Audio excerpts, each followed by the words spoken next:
All right, so in this lecture, we're going to look at dynamic scheduling. Dynamic scheduling moves the design paradigm forward from static by allowing operations to be sort of responsive or reactive to what's happening with data arrival and resource availability, right?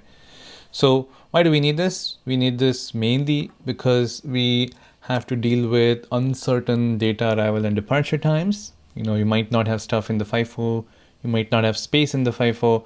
So both these conditions can change exactly when things happen inside your circuit.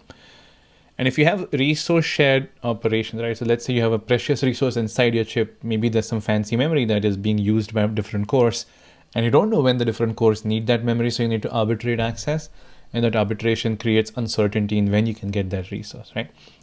So what we need to do is we need to design our hardware to be tolerant of this. So we're going to use FIFOs and we're going to use arbiters.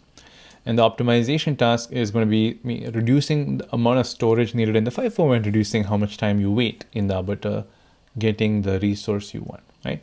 So this is called LID, or latency insensitive design style, where the exact operation inside your circuit is completely reactive to when things become available to you, right?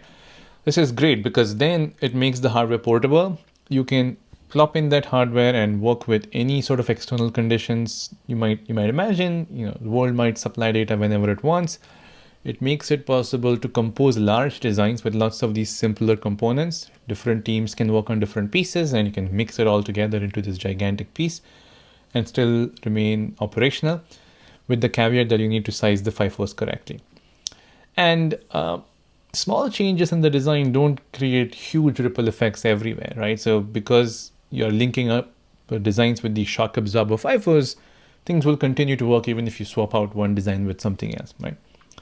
Okay, so how do I imagine I might need to use this? So here's my fully pipelined AX square plus BX plus C circuit. The assumption is all inputs are available at the same time and every cycle after that, right? Now, if that's not true, then you need to think about, okay, what are the uncertainties in my design, right? So when do inputs arrive, right? So do we expect some inputs to arrive later? Do we expect outputs to back pressure us at some point and force us to stall? All of these things can create uncertainty in your design. So you need that dynamic data flow, and you need to add a FIFO for every input and every output, right? Not just inputs, you need it for the output as well. And yeah, they're going to sort of create this little bit of a lubricant that makes it possible to run your design even when other pieces of the design aren't quite ready. And as I said, you want to minimize the size of your FIFO, reduce arbitration waiting times, and for safety reasons, you don't want to deadlock just waiting in a cycle on different FIFOs to go not empty, right? So you have to size your FIFOs correctly, you have to choose the right arbiter, you have to choose the FSM that controls execution of your data path, and we will see how to do that shortly, right? So what is our building block? Our building block is a data flow firing rule that decides when it's okay to run something. So here, let's say I'm just doing some operation on A and B inputs and producing a C output. The condition under which I can work is that A and B are available and C is ready to receive data, right? So A and B have to be not empty and C has to be not full, right?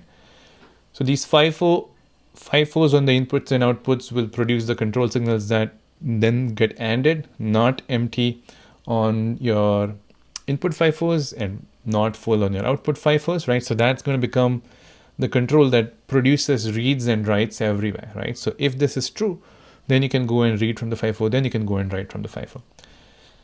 Now the trickiness here is accounting for the latency of FIFO operation and accounting for latency of the op hardware block itself, right? So if the op hardware block takes 10 cycles, my write has to be delayed by the same latency as my op. So let's take a timing diagram and try to concretely understand what's going on. So at the beginning, let's say everything's empty and everything's full, right? So nothing can happen. But at that point in time, a few cycles down the road, the output full goes low. So now the output is willing to accept data, but at this point in time, inputs are empty, right? So I can't really do anything about the not full on the output. Then I get not empty on A. So you can see that A will start, trying to push data into the circuit. So A0 will become available on the read port of the A FIFO, but B is still empty, right? So we have to wait for B as well. So now let's say several cycles later, B shows up, right? So A0 is already available on the FIFO read port, B shows up, B0 becomes available on the FIFO read port. And at this point in time, when both A and B are available and C is not full, I can issue a read.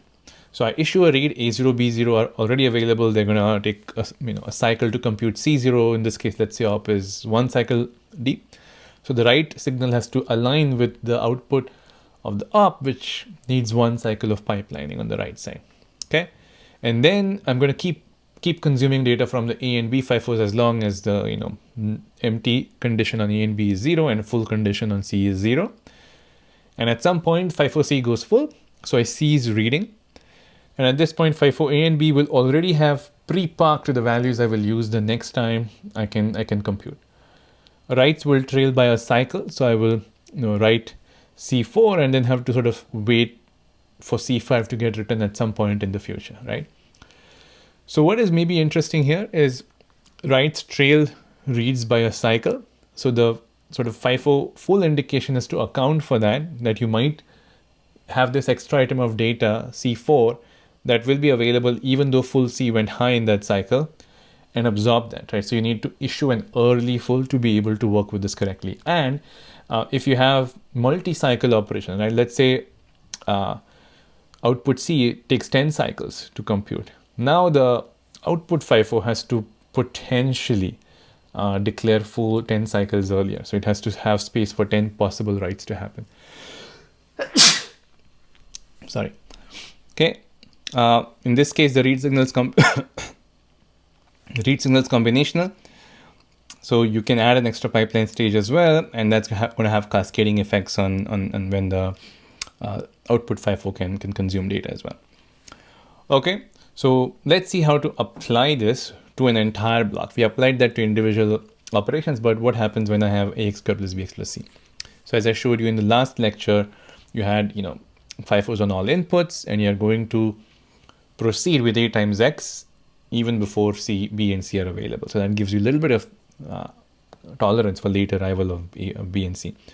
The interesting thing here is the fork on X, and the way to resolve the fork on X really is to maybe add FIFOs throughout, right? So what this lets us do is it lets us improve performance. In the previous case, when we didn't have FIFOs in intermediate stages, the amount of slack I have is a little restricted, right? So yes, I can go ahead and compute A times X, but because Y0 doesn't have a FIFO, B has to be available here, right? So B has to be available. So otherwise the whole design locks up. So we can alleviate that and deal with the fork on X by adding these extra FIFOs. So what that does is it allows A and X to be consumed to fill up Y0. So B has even more time to actually have data before you can compute. So this lets you hide the A times X computation with the late arrival of B. Same is true for C as well, right? And yeah, this is a lot more elegant, requires more cost because now you need to have a FIFO everywhere. And then, yeah, this can get expensive. The fan out on X can be handled by having a separate FIFO on both arms. Again, that helps you decouple the execution of A times X upstream with the multiplier downstream, right? So the solution to having smooth data flow is to have lots and lots of FIFOs, but you have to do that with care. Otherwise, the cost of your circuit will just be astronomical, right? Okay.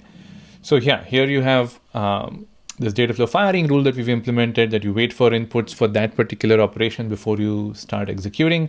You can have multiple operations ready to go.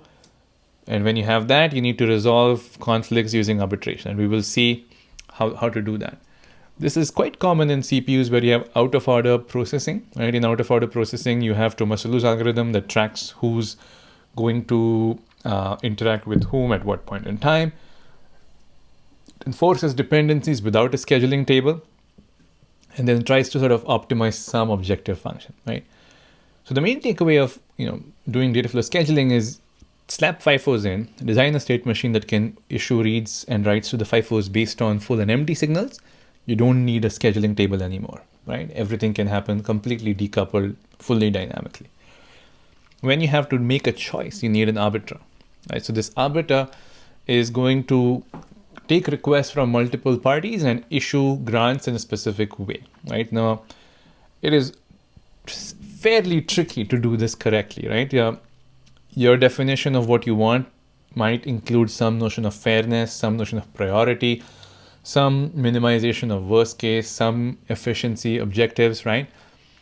So that's going to change the complexity of our arbiter, right? So the interface is simple. Every requester sends a 1-bit request signal and gets a 1-bit grant if it is successful in getting a request, and the arbitration policy will decide who gets what. So let's take an example here, right? So let's say I have a fixed priority circuit and I have 2 requesters setting their request bits to 1 in this 4-bit requester. And let's say the priority on the sort of right hand side is the highest, so I'm going to grant that person. I'm going to ignore the other requester entirely, right? So in static priority, you have to wait for the higher priority requester to withdraw its request before you can give it to the next requester, which is okay if you have a well-behaved set of requesters that everybody will eventually get service, but you can't guarantee that. You can't assume that everyone's well-behaved. But let's see how to encode that in hardware. The request 0 goes to grant 0, which means that if the highest priority requester makes a request, it gets it right away. Okay. And request 1 will only be read if request 0 is 0, and then that will be assigned to grant 1, and so on and so forth. So you see that grant of I has to wait for I minus 1, I minus 2, I minus all the way to 0, all the higher priority requesters to have withdrawn their request before it is processed, right? So this circuit works, it is correct, but it relies on the good behavior of requesters, which you can't always assume, right? So what you're going to do now is maybe try and deal with withdrawing a request or withdrawing grant and moving on to the next requester, right? So what it's going to do is it's going to require some thinking of shifting priorities dynamically, and we'll see how to do that. The code you see in this slide is just the same example as before, expressed in a little more compact fashion, right? Okay, so what we can do is we can think of a counter, right? So the counter is going to be our token that sort of circulates between the different requesters. What this means is, the requester that requests data or service will only be granted access if that corresponding token is available with that particular input, right? And because count is shifting, is just a sort of a ring counter. In any given cycle, only one requester is processed. So now it's fair, everybody gets service, but the notion of priority is thrown into whack because sometimes a higher priority requester might have to end up waiting until the token returns back. And it's not efficient because if there are no requests, why am I wasting cycles on a resource that doesn't want it, right? So there's some element of that as well going on. So for fairness, what we need essentially is a way to shift priority around and a way to remember who got serviced in the last case, so we give service to somebody else, right? So there is a little bit of a complicated logic here, which masks the grant for the requester that received it. So if you already have a grant in the previous cycle, you're no longer allowed to get service, and that is going to cascade, right? So you're going to only give service to someone if they're requesting it and if they didn't get service in the previous cycle. So this kind of works, but it is a bit wonky in that you are forcing service to keep migrating, and again, you might have some wasted cycles there, right? So you need a whole bunch of things. You need priority, you need fairness, you need efficiency. And there are sophisticated arbiters that try to balance these. We will see one of them where we're going to have sort of a request mask and a grant mask used together. I'll let you stare at the code, but essentially what we're doing is we're trying to address this multi-objective complicated design problem where you might want to have priority, give service to certain requesters for a certain amount of time, and then eventually make sure that the low priority requesters get in the queue as well. Okay. So what we saw in this lecture, very brief lecture, was how dynamism is crucial in designing things. You can't always do static scheduling. The outside world is not predictable. FIFOs are extremely excellent resource to use in this case to decouple execution. And we saw what to do when different requesters are trying to access a shared resource, and how do we trade off fairness and waiting time and worst case execution and so on in order to maximize the goodness of our circuit execution.